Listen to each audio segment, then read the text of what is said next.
नमस्कार, स्वागत है आप सबका। हम पढ़ रहे हैं पीपीटी के माध्यम से हिंदी की पाठ्य पुस्तक कक्षा 8 की पाठ्य पुस्तक वसंत। और इस पाठ्य पुस्तक का पहला पाठ ध्वनि कविता, जो कि सूर्यकांत त्रिपाठी निराला द्वारा रचित है। तो चलिए इस कविता का पहले स्वस्वर वाचन करेंगे और उसके बाद में इसके क्लिष्ट शब्दों का अर्थ देखते हुए और इसका भावार्थ समझेंगे। तो चलिए शुरू करते हैं। सूर्यकांत त्रिपाठी द्वारा रचित कविता ध्वनि। जैसा कि आप सूर्यकांत त्रिपाठी की तस्वीर देख पा रहे हैं, ये इस कविता के रचनाकार है। तो चलिए शुरू करते हैं कविता का वाचन। अभी न होगा मेरा अंत, अभी न होगा मेरा अंत, अभी अभी ही तो आया है मेरे जीवन में मृदुल वसंत, अभी न होगा मेरा। इस कविता में आए हुए क्लिष्ट शब्द है अंत। अंत का अर्थ होता है विनाश, नाश, मृत्यु। मृदुल, मृदुल का अर्थ होता है सुंदर, मनोहर, कोमल। देखते हैं आप कविता का भावार्थ। देखिए, अभी न होगा मेरा अंत, अभी अभी ही तो आया है मेरे जीवन में मृदुल वसंत, अभी न होगा मेरा अंत।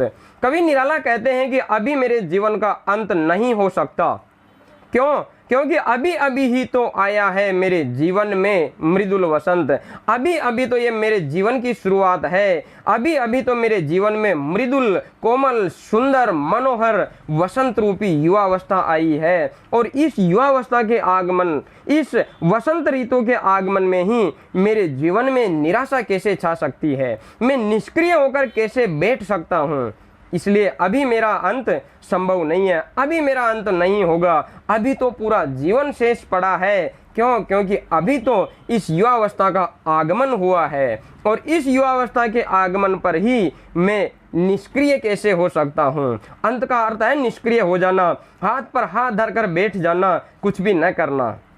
तो ऐसा संभव नहीं है, क्योंकि ये तो विकास का काल है, ये युवा अवस्था तो विकसित होने का काल है, ये कार्य करने का समय है। तो इस कार्य करने के समय में, इस युवा अवस्था के आगमन में ही मेरा अंत कैसे हो सकता है, मुझ में निष्क्रियता कैसे छा सकती है। इसलिए मेरा अभी जीवन का अंत नहीं होगा।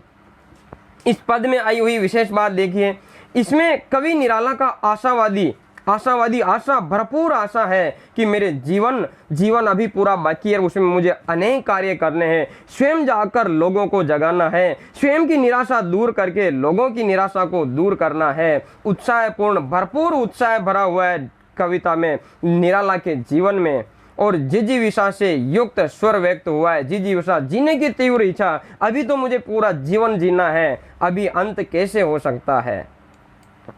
देखते हैं दूसरा पद का। हरे हरे ये पात, हरे हरे ये पात, डालियां कलियां कोमल गात, हरे हरे ये पात, डालियां कलियां कोमल गात, मैं ही अपना स्वप्न मृदुल कर फेरूंगा निद्रित कलियों पर, मैं ही अपना स्वप्न मृदुल कर फेरूंगा निद्रित कलियों पर, जगह एक प्रत्यूष मनोहर। और उसके बाद में हम क्लिष्ट शब्दों को देखेंगे। देखिए, इस पद में आए हुए क्लिष्ट शब्द है और उनका अर्थ इस प्रकार है। पात यानी पत्ते, गात, गात का अर्थ होता है शरीर, स्वप्न, सपना, निद्रित, सोई हुई, प्रत्यूष, प्रभात, भोर, सुबह। अब देखिए इस कविता का भावार्थ। देखिए, हरे हरे ये पात, डालियां कलियां कोमल गात। अभी वसंत के आगमन से चारों ओर प्रकृति हरी भरी हो रही है, नए नए पत्ते प्रस्फुटित हो रहे हैं, हरे हरे पत्ते और कलियों से डालियों का सुंदर रूप निखरा हुआ है। ये वसंत का आगमन हुआ है भाई। तो वसंत के आगमन पे चारों ओर वनस्पति विकासमान हो रही है, विकसित हो रही है।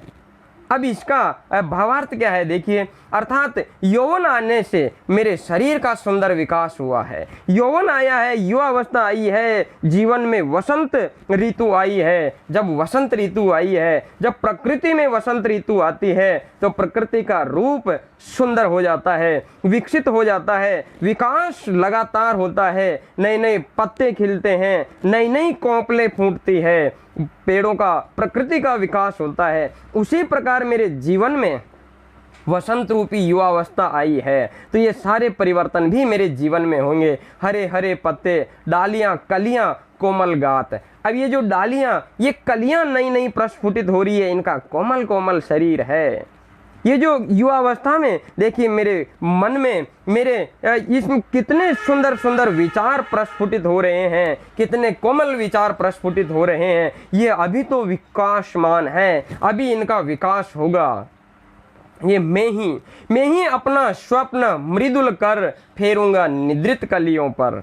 अब मैं ही अपनी मधुर भावनाओं रूपी कोमल हाथ, मेरे मन में जो भावनाएं प्रस्फुटित हो रही है, मेरे मन में जो विचार प्रस्फुटित हो रहे हैं, मैं उन्हीं विचारों से इस अलसाई हुई स्वप्न फेरूंगा निद्रित कलियों पर। इन जो ये कलियां निद्रित है, अभी सोई हुई जाग रही है, अभी विकासमान है, अभी पूरी विकसित नहीं हुई है, क्योंकि वसंत का आगमन हुआ है, अभी प्रस्फुटित है। ऐसा लग रहा है जैसे कि वो सोई हुई ऐसे अंगड़ाई लेकर जागने का प्रयास कर रही है। तो मैं अपना स्वप्न, अपने विचार उन पर फेर कर उन्हें जगा दूंगा, उन्हें जागृत कर दूंगा, उन्हें उनके अंदर एक संचार, उनके अंदर एक गतिमान कर दूंगा, उन्हें उनके अंदर गति पैदा कर दूंगा। देखिए, जगह एक प्रत्यूष मनोहर, उनके अंदर भी मैं एक प्रत्यूष प्रभात की वेला जगा दूंगा, क्योंकि मेरे जीवन में भी ये प्रत्यूष वेला आ चुकी है। मेरे जीवन में भी ये नया वसंत रूपी जीवन प्रभात आ गया है, ये वसंत रूपी प्रभात मेरे जीवन में आ गया है। तो मैं इन निद्रित कलियों को, अब दोस्तों यहाँ देखिए, निद्रित कलियाँ कौन है? जो लोग निराशा से ग्रस्त है, जो लोग निराशा से ग्रस्त हो चुके हैं, उनमें मेरे अंदर जो जीवन में अभी विकास हो रहा है, नई नई भावनाएं उमड़ रही है, मैं उन भावनाओं से, उन विचारों से इन निद्रित कलियों को, इन निद्रित व्यक्तियों को जो जागे नहीं हैं, उनके जीवन में युवावस्था आई है, सोए पड़े हैं, निराश है, उन्हें मैं जगा दूंगा।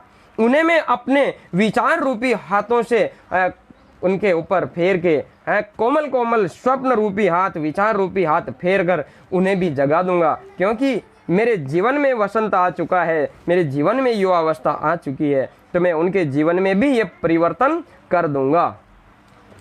देखिए इसका तीसरा पद, तीसरे पद का वाचन कर, पुष्प पुष्प से तंद्रालस लालसा खींच लूंगा मैं, पुष्प पुष्प से तंद्रालस लालसा खींच लूंगा मैं, अपने अपने नव जीवन का अमृत सींच दूंगा मैं, अपने नव जीवन का अमृत सींच दूंगा मैं।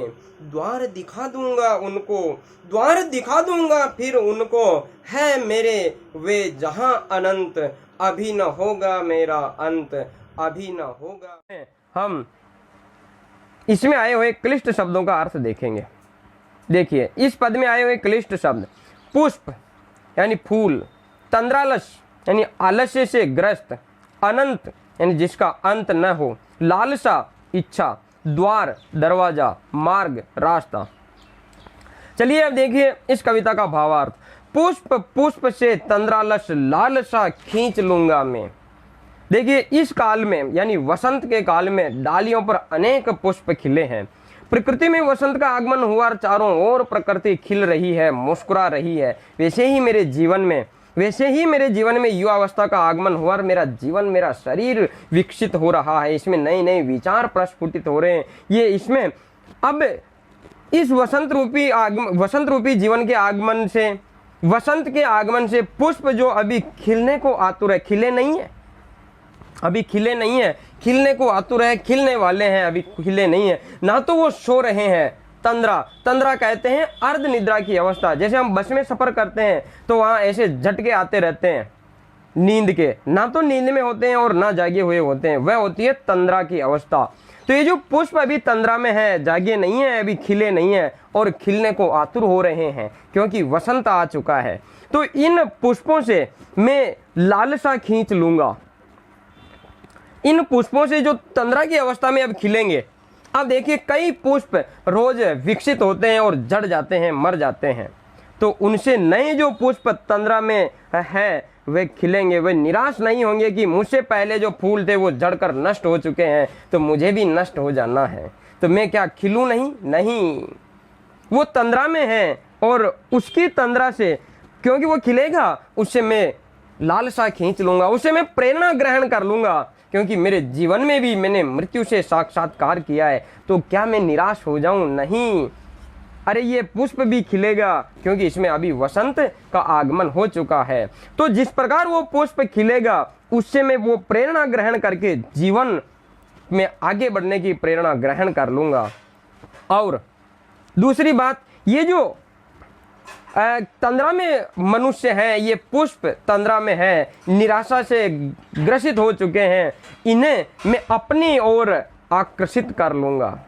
पुष्प से तंद्रा लश खींच लूंगा, मैं पुष्प से वो प्रेरणा ग्रहण करूंगा। और ये जो अर्ध सोए हुए मनुष्य हैं, निराशा से ग्रस्त मनुष्य हैं, युवा अवस्था में ही कुछ नहीं कर रहे, निराशा से ग्रस्त है, उन्हें मैं वो प्रेरणा ग्रहण दे दूंगा, उन्हें वो प्रेरणा, मैं उन्हें प्रेरित करूंगा, अपने नवजीवन का अमृत सहर्ष सींच दूंगा मैं उन लोगों में। मेरे जीवन में वसंत का आगमन हो चुका है, मेरे जीवन में अमृत का आगमन हो चुका है, और इस मेरे जीवन में आए हुए अमृत से, मेरे जीवन में प्रकट हुई नई नई भावनाओं से मैं उन लोगों को सींच दूंगा, उन्हें प्रेरित कर दूंगा। तो जो अधिक खिले पुष्प मानो तंद्रा से ग्रस्त है, आलस्य से ग्रस्त है, वे लोग, उन्हें मैं सुंदर लालसा से अपनी ओर आकर्षित कर लूंगा, अपनी ओर खींच लूंगा, और फिर उन लोगों में मैं मेरे जीवन में आए हुए उत्साह से, उनकी कोमल भावनाओं से उन्हें सींच दूंगा, उनके अंदर वो प्रेरणा डाल दूंगा, जिससे वे भी खिल सके, वे भी बढ़ सके। द्वार दिखा दूंगा फिर उनको, है मेरे वे जहां अनंत, और मैं उन्हें बाहर निकलने का द्वार बता दूंगा, विकसित होने का द्वार बता दूंगा कि इस मार्ग पे जाओ, तुम्हारा विकास होगा, तुम जीवन में आगे बढ़ोगे, वो मार्ग दिखा दूंगा। ऐसा अनंत मार्ग में उन लोगों को दिखा दूंगा, क्योंकि अभी तो अनंत विकास होना बाकी है। तो वह उन लोगों को मैं सिखा दूंगा, द्वार उन लोगों को दिखा दूंगा जो युवा अवस्था में ही हाथ पर हाथ धर कर बैठे हैं, अभी न होगा मेरा अंत।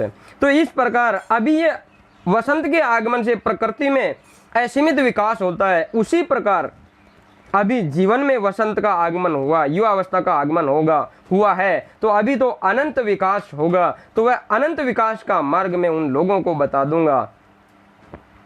इस प्रकार अभी मेरा अंत कैसे हो सकता है, क्योंकि अभी तो मुझे बहुत सारा काम करना है, अभी ये मेरे जीवन की शुरुआत है, अभी मेरे कार्य करने की शुरुआत है, तो अभी मेरा अंत नहीं हो सकता।